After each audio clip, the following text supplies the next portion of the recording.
Hello everyone, you're in for a tasty treat, or at least I should say I'm in for a tasty. This is one of my favorite things to make at home. Ever since I tried chicken shawarma, I've tried to make it at home. Usually Walmart would sell a marinade that I would marinate the chicken in and then cook that in the Instant Pot because I like my chicken soft. When you get older, you don't want crunchy bits breaking your teeth all apart. So the important thing is the flavor and the chicken. Today I'm using fresh chicken thighs that I got at Bailey's Meat Market in Bedford.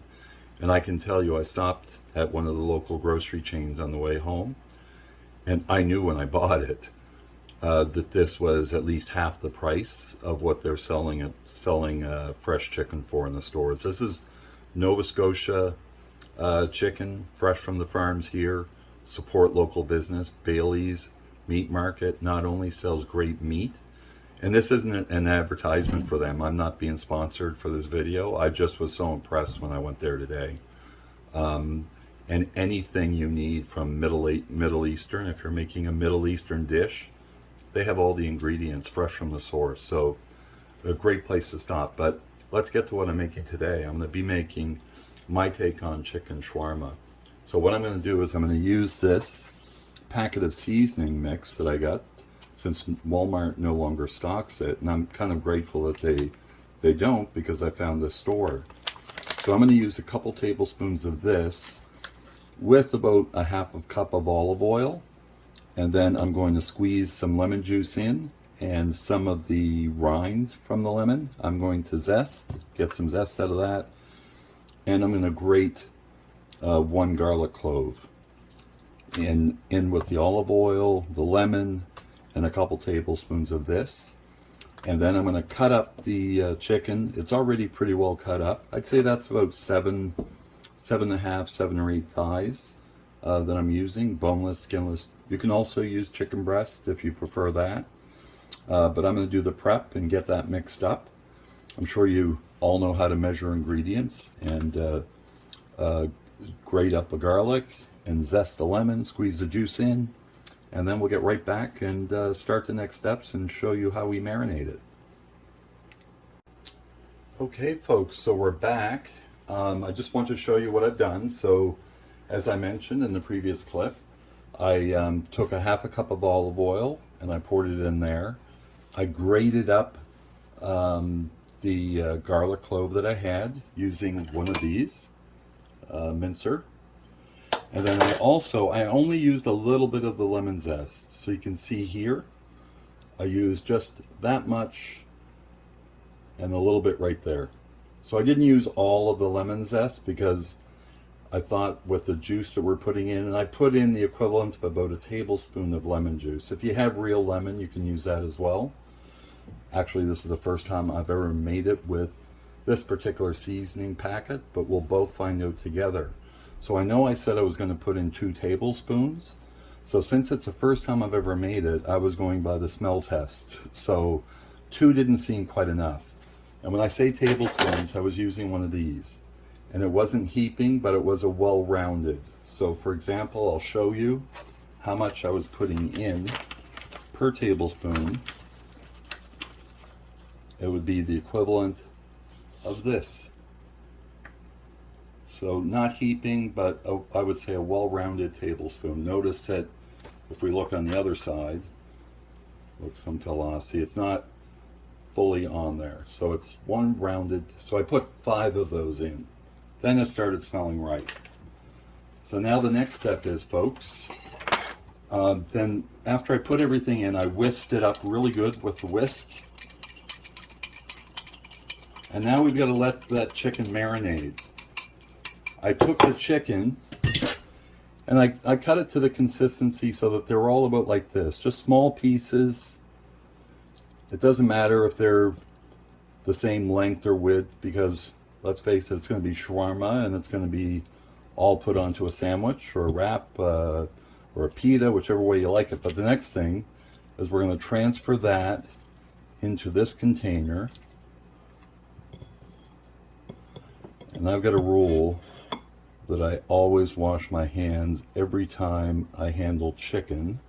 So I'm just going to pause this for a second, wash my hands, and I'll be right back. Just like magic, folks, through the blink of an eye, all of the dishes, everything that was there is all gone. So the next thing I'm going to do is we're just going to stir this up. Make sure that it's evenly coated all over. And that's part of the beauty. You don't have to cut it up in strips. It just means less cutting up later on. And plus, in my mind, this is getting the shawarma seasoning coated even more so onto the chicken, because normally these would be parts that would be on the inside of the chicken. So you're just enhancing that shawarma flavor, which is delicious. You might be asking, well, what about the tomato? That's for the dish that's going to come later, that we're going to make after this is cooked. So we've stirred that up really good. Next thing that I'm going to do is I'm going to put a lid on that. Make sure that it's one that's, you can shake it up and move it around. And now we're going to put this in the fridge for at least 2 hours. You can store it overnight as well for even more flavors. But I'm going to leave that in the fridge for 2 hours. Then we're going to come back and show you what the next steps are. Stay tuned. We'll be right back. Okay, folks, so the chicken has been marinating for a couple hours. Here's what it looks like. So we see all that olive oil on there. So we're just going to put that bowl aside. I'm going to show you what we're dealing with next. We're going to cook it in the Instant Pot. The beauty of this is it's going to cook really fast. We're going to seal in all the juices because we're going to cook the shawarma in tin foil. So first we have the trivet, and we have that in the container in the Instant Pot. We're going to leave it down flat because we also have one of these silicone cooking utensils that you can buy for the Instant Pot. It can snap over like this. It makes it easy for lifting things out. You can buy these on Amazon. You can also get them in some local stores. So I'm going to fold that over like that. Then I'm going to pour a cup of water in. This tin foil, I've already sprayed it with some olive oil. We just don't want anything to stick. And you can see I've sort of made it in the shape of the Instant Pot. I'm just going to put that right over top and make sure that it sort of forms like a bowl inside. Now I know that it's playing against this thing right now, but once we put the chicken in, it's all good. So get a pair of tongs or fork. You don't just want to dump this in. Just put all the chicken in, but not all the fat. So just pull the chicken out, put it in. Make sure it goes on the tin foil.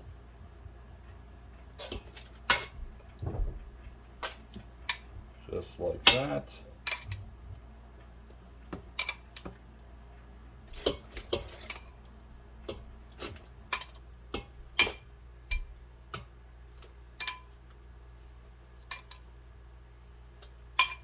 And you're going to love the cook time on this, folks. We're going to seal that up. This can just flip over like this. You've already got the water in there. And then we're going to put the lid on it. Looks like I dripped some stuff on there. And we're going to set the Instant Pot timer. To get this, folks, we're going to leave it on high. But we're going to set the cook time. I'm going to leave it cook for 10 minutes. And then I'm going to let it do a natural release for 5. Just to make sure that everything's cooked. And we'll be right back as soon as that's done. Okay, folks, so we're back. It's cooked for the 10 minutes. Technically, when you're cooking boneless, skinless chicken thighs, and especially where they're all cut up, it only takes really 8 minutes to cook. But since I had so much in there, I cooked it for 10. I let it naturally release for 5. I don't like taking chances with chicken. I've also checked the temperature of it. It was above 165 degrees, so we're all good. So remember, whenever you're cooking with chicken, make sure that it's cooked to an internal temperature of at least 165 degrees. So we're going to take this out. Use a slotted spoon. So you don't want all of the juices and the fat coming out with it. You just want the chicken. And I did take the liberty as I was sampling it, or taking the temperature to sample a piece. It's spicy, folks. It's spicier than the marinade that I was getting at Walmart. So if you like heat, remember when we make the sandwich, you'll see what we put on that. A lot of those flavors that we're going to include on the sandwich will offset the spiciness. Like I use a sweet garlic sauce on it, Middle Eastern. You can also use tahini or tzatziki. Some people put yogurt, whatever type of flavor. So we're just going to let that cool down a little bit, and then we're going to come back and we're going to show you how to put together a sandwich, or a wrap, I should say. So what we're going to use for that is one of these Dempster's tortilla wraps. I'm going to use a tomato. I'm going to use a green onion and dice that up really good. And I'm going to shred up some lettuce. And then we'll come back and put everything together along with some garlic sauce. Okay, folks, we're back. The prep work is done. As you can see, we have over here, these are the ingredients that I'm going to put on it.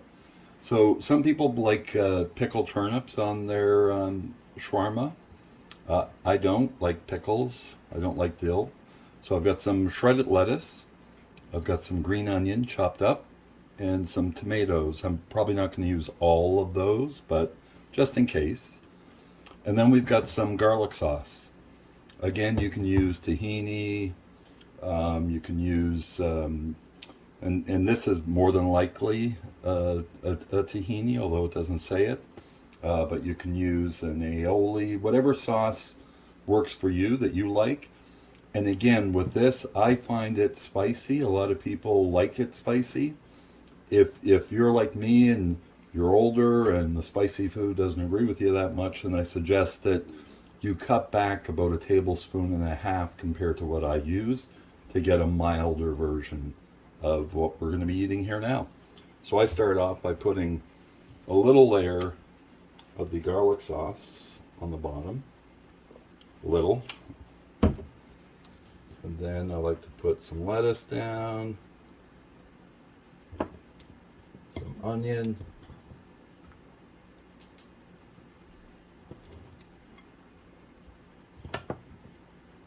and I make a mess too, but I always clean up. And then we have, and if you hear that, that's my stomach growling because I know this is going to be good. And then we just put down some meat. I've let this cool off, so you can just break it apart if you want. But you're going to find the difference on this is, number one, it's going to cook evenly in the pressure. The pressure cooker is going to drive the flavors through the meat. And then it cooks easy. And you don't have any crunchy pieces. Some people like the crunchy. I don't. I know my sister likes hers crunchy. You can also marinate it the same way and then cook it in the air fryer at whatever settings you prefer or you use for cooking chicken.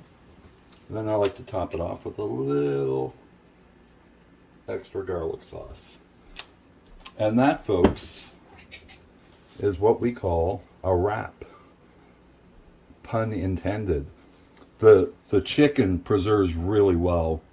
You can just store that in a Ziploc bag or a container that seals up nice. You can heat that up and have make a wrap the next day for lunches. It preserves really well. Remember the 3-day rule. So I hope you enjoy this. If you'd like to see more recipes like this, please like and subscribe and be sure to hit that notification bell. Thanks, and I hope you enjoy if you try it out. Folks, consider this bonus footage. I suck at wrapping, doing wraps, so I didn't want to show you how I do it. But I took a bite of that and tasted it with the tomatoes and the lettuce and the garlic sauce. So I thought you had to see me have a taste and do a taste test of the completed product. This is what it looks like inside. You can see there. So we're going in.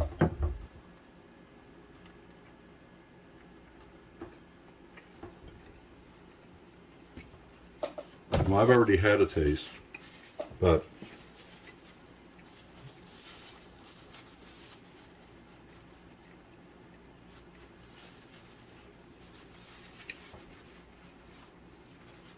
folks, this is the best shawarma. Even though it was spicy, I take back what I said.